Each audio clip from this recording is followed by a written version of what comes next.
my experience on the Vente Canal was, right now, like you see the clouds out here now, as I was bringing my kids up and everything, they were always wondering why, when there was a big thunderstorm that would come by and it flashing lightning and all the clouds being like that, that brings me back to there. Does it really? Yeah, because that's what it was like. You'd be on the canal and you could see all the flashing going on like that. Wow. And you knew what was happening.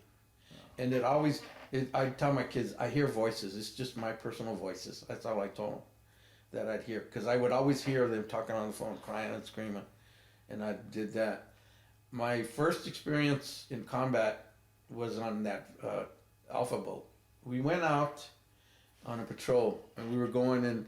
I was in the back. I had my flak jacket on, my helmet, my M16, and I was crouched down like this in the back by the engines. And next thing I know, we got hit in the front, and it boom. Next thing I know, I was just laying flat on my back. My legs flew up, fell down, and I was laying, looking up in the air. And then, I don't know what made me think, I just stood there, I looked at the wall. I kept looking at the wall, thinking, and it's true, my whole life went in front of me. I could think of the last time I saw my family, the last time I saw my mother, and the funny thing was that the last thing I saw was my mother, my father, my brother, and my two sisters leaning over at me like, why am I laying down? And then that's when that other gunner right by me, in front of me, he yelled at me, he says, get the F up! He yelled, literally. Yeah. And that shocked me. So I finally got up and I started shooting my M16, and as the boat was moving, well, I kept seeing these flashes, not knowing it was the bullets ricocheting off the rocks. So I kept shooting and shooting, I kept going like this, and next thing I knew, I shot a round right across his chest. And when I saw that, I really felt so bad. I thought, oh my God, I almost killed him. It's the worst feeling you could ever have. And it's like, oh, what am I going to do? And he just looked at me like he was wondering if I was crazy, if I was going to go kill him. But after that, we didn't have enough time to think because everything happens in seconds. Yeah, right, yeah. And but it feels like a long time. And then the boat was finally turning around, going back. He got back on. He had a 20 or 60 millimeter machine gun. The Vietnamese that was across him had a 50 caliber, and he couldn't get it to work. It was jammed. Oh, so you had South Vietnamese on your boat as well? Yes, we did. Okay. Yeah. And what I did was I pushed him aside. I was full of adrenaline by then. Yeah. I pushed him to the side, picked up the clip there, took the rounds off. I saw there was a pin jammed in there, pulled it out, put the bullets back in, flipped it back down, cocked it, and then started shooting the bank like crazy. And just shot it all over. And then we finally got back to the base. We ran out of bullets because we sprayed that whole area real good.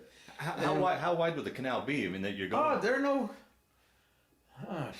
really, I think they're about 10 to 15 feet wide. Oh, geez. They're not that wide at all.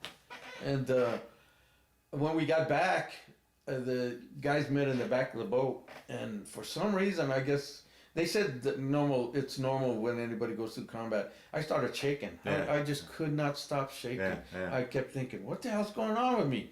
And then everything. And the guy said, he saw me. One of the other guys saw me, and he says, okay, come here. He knew what I was going through. Good old Jim Beam and I. He knew what to get. He grabbed the Jim Beam. He said, here, you drink this. That'll calm you down. Sure enough, I started drinking it, and then I could feel myself coming back down to normal. And it's like you're so high right. that when you're finally getting done, you come back down. When you're coming back down, you're shaking. I mean, you just don't know what the heck is going on. I've had other veterans tell me that when they went through their combat and they got shaky, they had some guy come up to them and choke them real good like that and then let go. And then they felt like they were normal. And I told him, no, that never happened to me. I had a friend named Jim Beam. And ever since then, after that, we went back and everything. We looked at the damage because a big old gaping hole. I got a picture of it downstairs on the boat and everything. And I'm just thinking, God, how did we survive this? We didn't sink. I thought we were going to sink for sure, but no.